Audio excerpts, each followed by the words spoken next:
Hello প্রিয় SSC শিক্ষার্থীরা, আজকে আমরা দেখব হিসাব বিজ্ঞানের দিনাজপুর বোর্ড ২০২৪ আসা একটা কোয়েশ্চেন যেখানে উদ্দীপকের মাধ্যমে নিচের ২টা কোয়েশ্চেন আমরা সলভ করে দেখব। তো শুরু করা যাক ১ নম্বর কোয়েশ্চেন দিয়ে। সবার আগে আমরা উদ্দীপকটা পড়ে নিই। বলা হয়েছে পরশমণি স্টোরের সমাপনী মজুত পণ্য ৩৫,০০০ টাকা, প্রারম্ভিক মজুত পণ্য ৩৫,০০০ টাকা, ক্রয়ের পরিমাণ ২৫,০০০ টাকা এবং বহি ফেরতের পরিমাণ হচ্ছে ৩,০০০ টাকা। অর্থাৎ এই বহি ফেরতটাই কিন্তু ক্রয় ফেরত। ঠিক আছে? তো সবার আগে আমরা যেই কাজটা করে নিই সেটা হলো আমরা নিট ক্রয়টা বের করে নিই।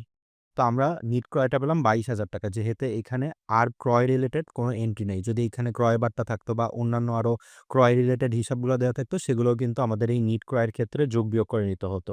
তো আমরা নিট ক্রয় পেয়ে গেলাম। এবার আমাদের কাজ হচ্ছে সমন্বিত ক্রয়ের সূত্র অনুযায়ী নাম্বারগুলোকে বসিয়ে দেওয়া।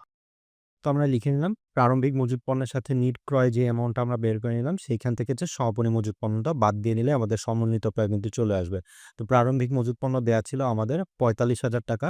সেইটার সাথে আমরা নিট ক্রয়টা ২২,০০০ টাকা এড করে নিলাম এবং আমরা ৩৫,০০০ টাকা যেটা সমাপনী মজুত পণ্য আছে সেটা মাইনাস করে নিলাম। তো আমাদের ফাইনাল অ্যান্সার আসছে ৩২,০০০ টাকা। অর্থাৎ আমাদের অ্যান্সার হবে ১ এর গ। এরপর ২ নম্বরে বলা হয়েছে পরশমণি স্টোরের নিট বিক্রয়। এবার নিট বিক্রয়ের পরিমাণ দেয়া আছে। এখান থেকে আমাদের মোট মুনাফাটা বের করে নিতে হবে। তো আমরা জানি মোট মুনাফা সমান কিন্তু নিট যে বিক্রয় থাকে সেইখান থেকে বিক্রিত পণ্যের ব্যয়টাকে বাদ দিতে হয়।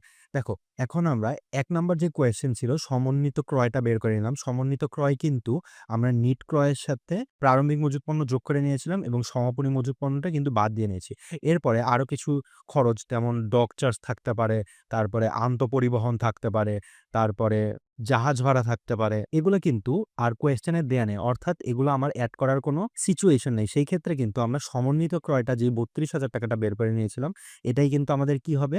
বিক্রিত পণ্যের ব্যয় হবে। তো সেই ওয়াইজ এখন জাস্ট আমরা নাম্বারগুলো বসিয়ে দিব। তো আমার নিট বিক্রয় দেয়া ছিল ৭২,০০০ টাকা। সেখান থেকে আমরা যেমনটি বললাম বিক্রিত পণ্যের ব্যয় ৩২,০০০ টাকা যদি মাইনাস করে দেই সেক্ষেত্রে আমরা পাচ্ছি ৪০,০০০ টাকা এবং এটি যেহেতু পজিটিভে আসছে অর্থাৎ এখানে মাইনাস নেই সেই ক্ষেত্রে কিন্তু এটা লাভ হয়েছে। অর্থাৎ আমাদের মোট মুনাফাটা হবে ৪০,০০০ টাকা অর্থাৎ ২ এর গ।